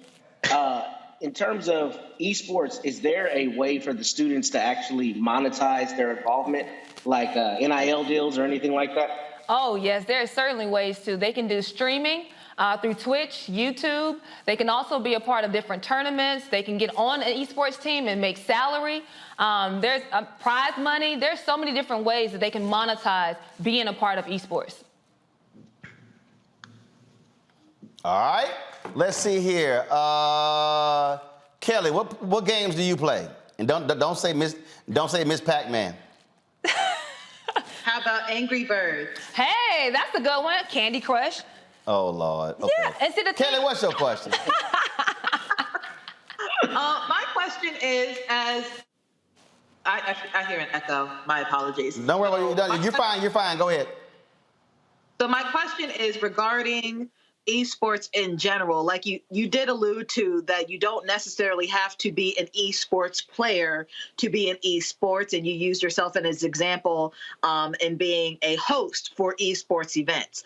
Can you talk about and expound upon the other careers you can make within esports that would make this kind of major viable to students? Oh my goodness, there's so many different careers in esports, not only just being a host, but if you want to be a video game developer, an app developer, there's so many different ways. Matter of fact, we need lawyers, we need attorneys, we need medical assistants. There's so much in esports. There you go, Matt. You can stop playing games and be a lawyer. Go ahead, I'm sorry. Continue to play in video games, but also then that's the way for you to relate to the players when you're working with them. Esports is a world to where you can literally be anything in the outside world inside of the esports world. So it's super important that people understand you don't have to be a gamer. Even if you just only play Candy Crush or Angry Birds, you can still be a part of the esports space and then make some very, very good money. I have told my students so many times, it's like, how do you fly everywhere? And it's because I've been afforded the opportunity to be in a space, in a world of esports, to do exactly what I love to do, and that's entertain, encourage, and empower people to get in where they fit in.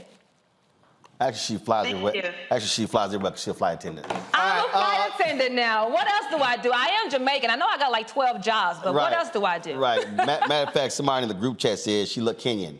I look Kenyan? That's somebody in the group chat said. Oh, my goodness. That's my group chat said. Okay, group chat. She's not Kenyan. She's from Atlanta. I'm Jamaican. I'm from Florida. Oh, you from Florida? I am from Clewiston, Florida, the sweetest town in America. Clewiston, Florida.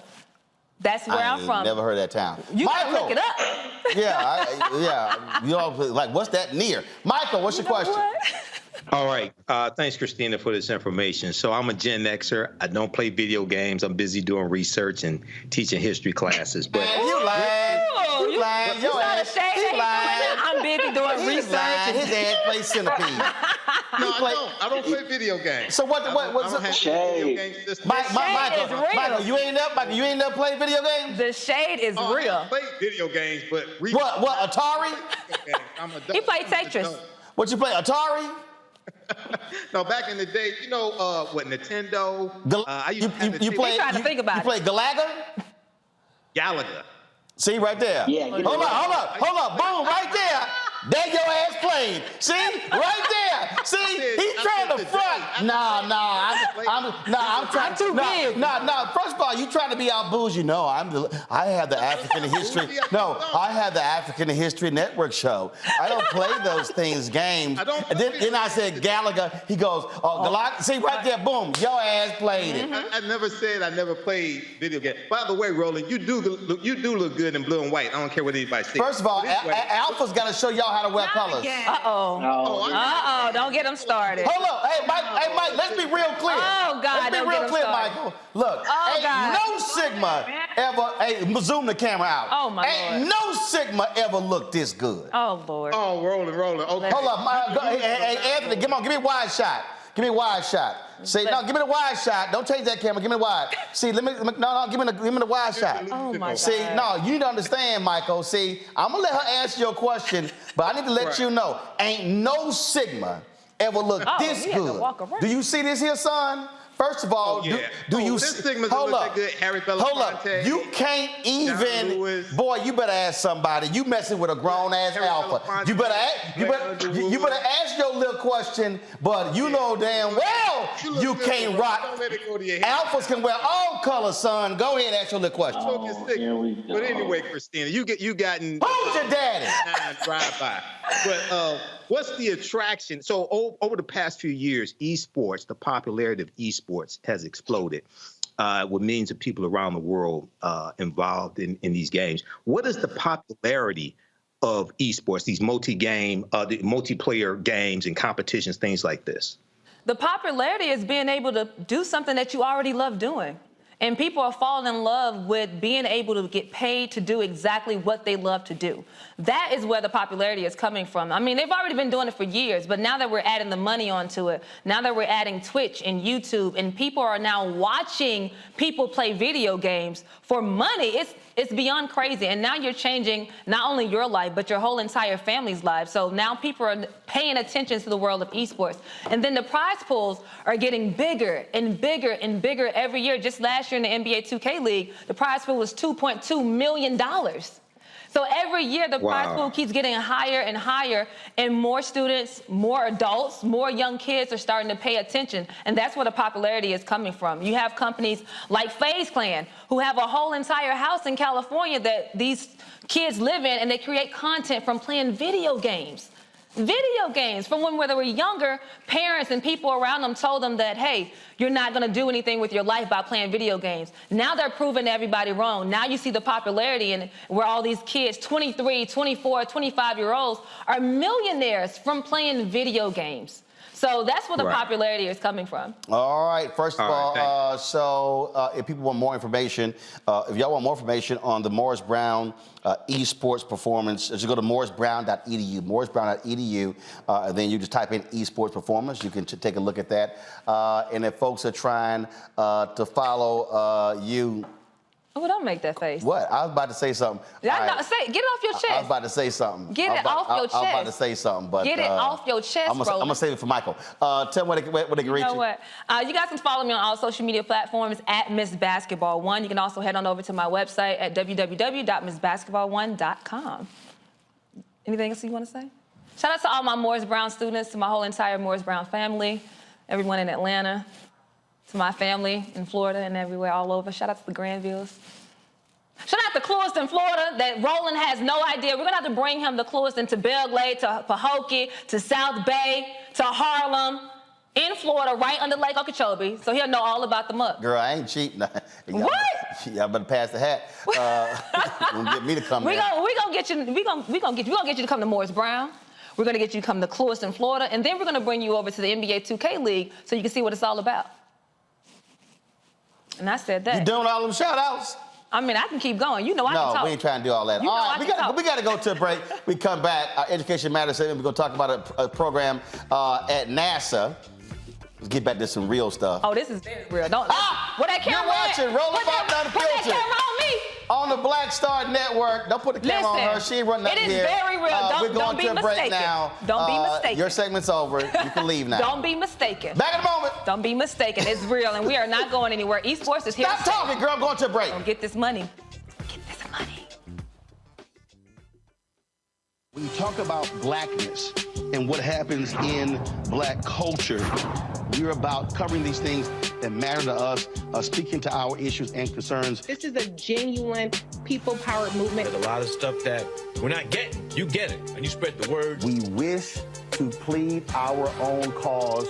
Too long have others spoken for us. We cannot tell our own story if we can't pay for it. This is about covering us. Invest in black-owned media. Your dollars matter. We don't have to keep asking them to cover our stuff. So please support us in what we do, folks. We want to hit 2,000 people, $50 this month, raise $100,000. We're behind $100,000, so we want to hit that. Y'all money makes this possible. Check some money orders. Go to P.O. Box 57196, Washington, D.C. 20037-0196. The Cash App is $RM Unfiltered. PayPal is R Martin Unfiltered. Venmo is RM Unfiltered. Zelle is Roland at RolandSMartin.com. Next on The Frequency with me, Dee Barnes, we're going to talk to Leslie Segar, a.k.a. Big Les, and talk about her incredible career as a dancer, choreographer, and VJ of Rap City. Magic Johnson was there, so half the NBA was there. Iman the supermodel, so all the supermodels were there every day. Actors, right. Like it was a who's who of who's who. Right here on The Frequency in the Black Star Network. Hello, everyone. It's Kiara Sheard. Hey, I'm Taj. I'm Coco. And I'm Lily. And we're SWV. What's up, y'all? It's Ryan Destiny, and you're watching Roland Martin Unfiltered.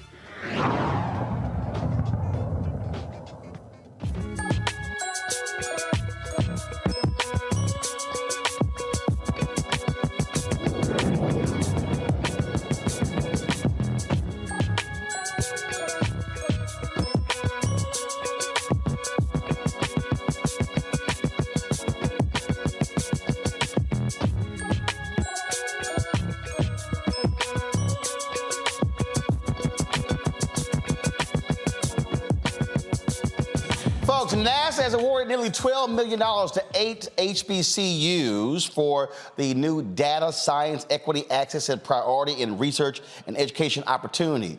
Damn, that's a long title. The funding will enable HBCU students and faculty to conduct innovative data science research that contributes to NASA's missions. Tori Johnson, the Minority University Research and Education Project Manager from NASA, is here to explain how NASA DEAP initiatives work. First and foremost, Tori, glad to have you. Man, that's too damn long.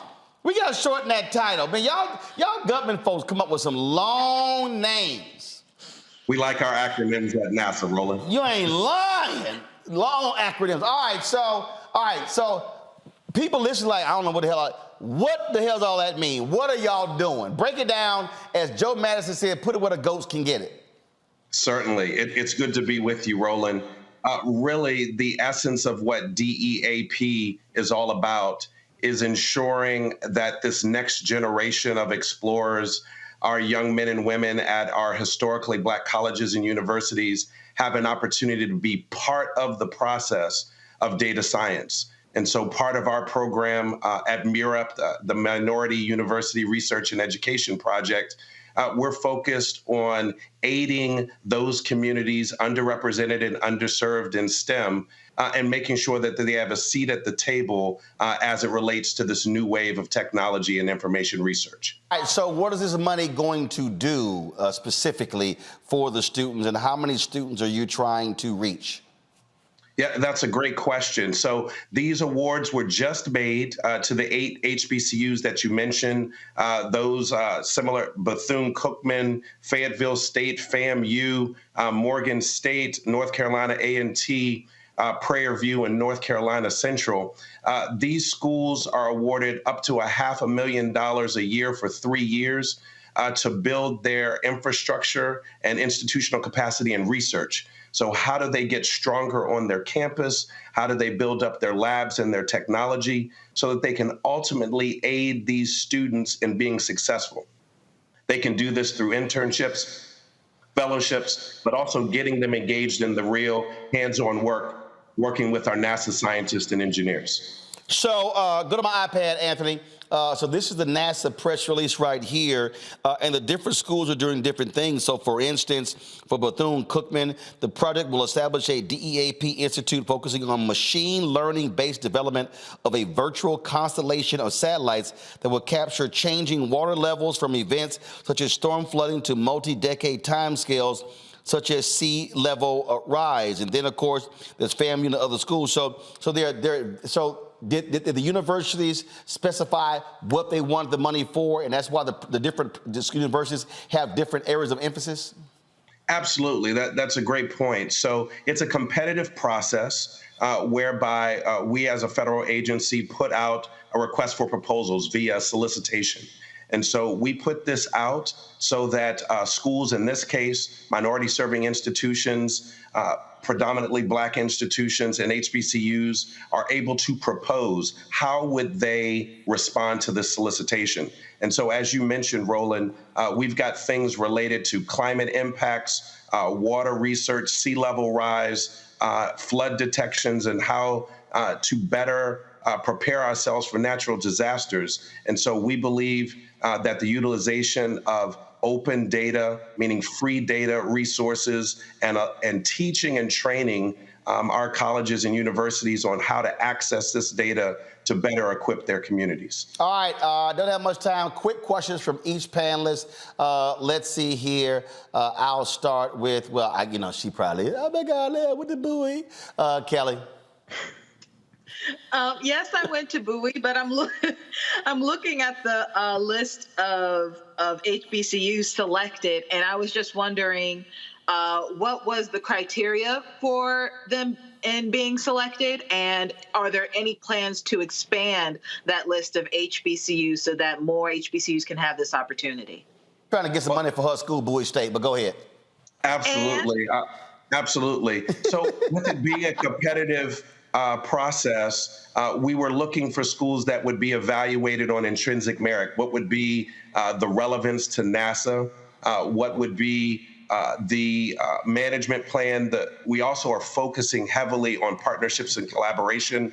So who would they be working with? Are they bringing other institutions to the table? And ultimately, what are they doing for students? And as Roland mentioned earlier, looking for those schools that are looking to either expand their curriculum at that particular institution, development of laboratories, and how many students would be able to access the information.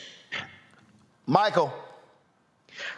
Thanks for coming on, Tori. I wanted to know, what are some of the different types of majors that are being looked at, for, that students are enrolled in now, and they're looked at as good candidates to become part of this program?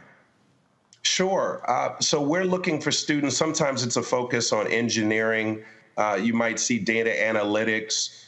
There are a number of programs out at the various schools, but we always say STEM, right? We start with science, technology, engineering, and math, and also understanding that there are interdisciplinary studies that students would be working on.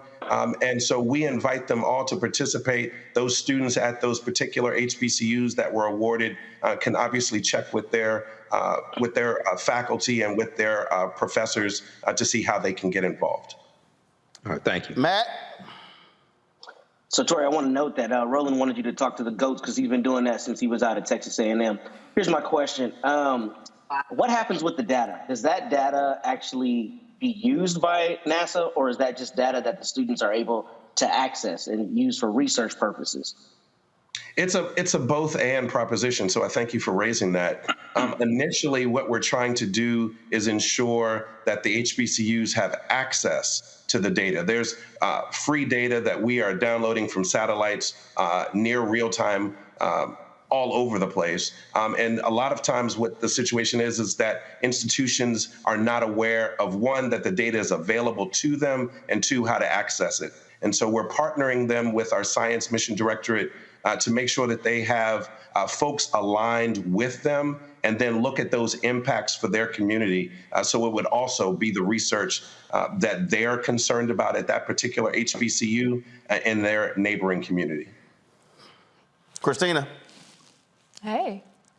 Question. Oh, I have no questions. I've been over here listening. I thought you were a host. Come on, you got no questions? Oh, Come on, you in esports. We got NASA, HBCU. Well, what I will do, I will ask, is there a way that we can get in contact with you guys to figure out a way we can have this at Morris Brown College? Because we are in the hard reset and we're looking for more things like this to come to our HBCU. So I think what we have to do in a competitive model is, one, say, can we share the work that's being done by these existing institutions? And that's yes. We use webinars and other forums, even have been going on what we call road tours to several HBCUs and minority-serving institutions around the country to share what NASA's doing and what we're doing within the Office of STEM Engagement. So I hope we can engage with Morris Brown College and share some of the opportunities. And as we see the progress of this particular project, really have an opportunity to scale it up and maybe have another cohort and invite more institutions to participate. All right, Tori, where do people go to get more information? They can check us at nasa.gov, and then you can look for the Office of STEM Engagement and MUREP, M-U-R-E-P. All right, we appreciate it. Thanks so much. Thank you very much, Roland. Appreciate the time. Thank you very much. See, Christine, let me help you out. It's the fact that you got your leg crossed Christine, like let me help you out. See, Christina, when you're a three-time Hall of Famer, you got to always be. I'm helping you out. I'm helping you out. How many times and you all say your this? family about to text you. You got to always be ready, Christina. Even when you are a guest on the show, you got to always be ready because you might have to hop in and host the show. You can't don't ever say, I ain't got no question. Well, honestly, I didn't have a question, but I had a question in my heart. But you always have a question. I had a question in my heart. You always have a question ready. I gave him a question ready, and I'm here. See, we're going to bring it to Morris Brown. That's all I know, because we need more students in STEM anyway, so I love that. You might be teaching esports, but I'm teaching television. All right, Kelly. Listen. Where y'all get Kelly, this man Michael, and Matt, whatever hotel you at, playing your video games. I know you travel with your Wii. Y'all just let him sit up here and throw shade all day long? Yes. And y'all come back every week, every day? We're home. Oh, he and I already got into it. I don't play video games. No, hold on. Okay, hold on. You play video games now. Don't do us like that now. He still got an Atari. I'm not looking down on people who play video games. Christina, that boy got a Wii. Don't worry about that. All right, Kelly, thanks a bunch. Matt, thanks a bunch. Michael, thanks a bunch. Girl, what? I want to say something. What? We are out of time. What? We are out of time. We're almost out of time. I just want to say thank you so much for having me. I know we go back and forth, but I truly appreciate you for having me on your show. I truly appreciate your feedback that you unsolicitedly give. I am so grateful. I am so grateful for you. I'm so grateful to be on your show, and I'm so grateful for all the things that you continue to do for not only Black culture, but for everybody. You are a staple in our community. You are a legend, and I'm so grateful to be on your show, even though you drive me up a wall. So thank you for having me. Thank you. That is who you are. You call me. That is who you are. When you need some advice and counsel. Whoa, wait a minute now. You know, dog. I called you 2 times. Today. No, today. I ain't called you today. I was Yes, you working. did. You need me to pull up the Pull it call up. log. Hey, Anthony, go to my iPad. You need to pull up the call Anthony, go to log. my iPad. You need to pull up the call log. Pull up the call log. I didn't call you today. Yes, you did. I called you to say I'm on my way to your show. Oh, right. You see, Christina Granville on the way to the show. See the red part? Go to the messages. That means you called. See, what he don't want to do is get That me means started you called, because girl. I will become petty. Anyway, but I'm gonna be nice because love and kindness have I y'all know my daddy a bitch, so I'm gonna behave. No, you're gonna be nice because you know doggone well your family gonna pick me over you. All right, y'all. Listen, we got to go. Again, I'll be at the Howard University graduation tomorrow. President Joe Biden is speaking. It's been moved to the Capital One Arena because of inclement weather.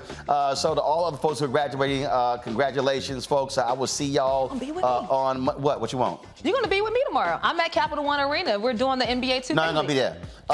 And so Lamar Jackson also has a benefit tomorrow as well, dealing with mental health. I'll be dropping by there as well, so I'll check out social media. Yo, I got to go. See what happens when you just invite, you try to be nice to some black people, and just come in here all loud and everything. But it's all good. You love it. You cannot deny the energy. Okay, I have probably one of the best energies in the whole wide world. We're gonna lay hands on you. God, all right, y'all pray for her. Please keep me in your prayer. Hit her with the anointed oil. And pray for him. I'll see y'all on Monday right here on Roland Martin Unfiltered on the Black Star Network. Download the app, Apple phone, Android phone, Apple TV, Android TV, Roku, Amazon Fire TV, Xbox One, Samsung Smart TV. Please support the Brina Funk fan club. I need to pay for some counseling after having to deal with this abuse from Christina. Know what? Check your money orders. Go to P.O. Box 57196, Washington, D.C. 20037-0196. Cash App, $RM Unfiltered. PayPal, R Martin Unfiltered. Venmo is RM Unfiltered. Zelle, Roland@RolandSMartin.com. Roland@RolandMartinUnfiltered.com. And of course, be sure to get a copy of my book, White Fear, How the Browning of America is Making White Folks Lose Their Minds. Available at bookstores nationwide, Amazon, Barnes & Noble, Target. Download your copy on Audible. And that's for Christina because can't read, you can at least listen. Wow. All right. Shade is real. Oh, come on now. That's how I do it. I still love you, though. That's how I do it. All right. That's for Matt, too. It's okay. It's for everybody. But there's no picture, so he illustrates. It's okay. It's for everybody. We're going to pray. I'll see y'all. No. We got, and like the pastor say, extend your right hand and lay and lay it on somebody. I'm gonna see y'all on Monday. All right, she's still gonna be talking. Hallelujah.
is here. Hold no punches. I'm real revolutionary right now. Support this man, Black Media. He makes sure that our stories are told. Thank you for being the voice of Black America, Roland. Stay black. I love y'all. All momentum we have now, we have to keep this going. The video looks phenomenal. See, this difference between Black Star Network and Black-owned media and something like CNN. You can't be Black-owned media and be scared. It's time to be smart. Bring your eyeballs home. You dig? Pull up a chair, take your seat at the Black Table with me, Dr. Greg Carr, here on the Black Star Network. Every week, we'll take a deeper dive into the world we're living in. Join the conversation only on the Black Star Network.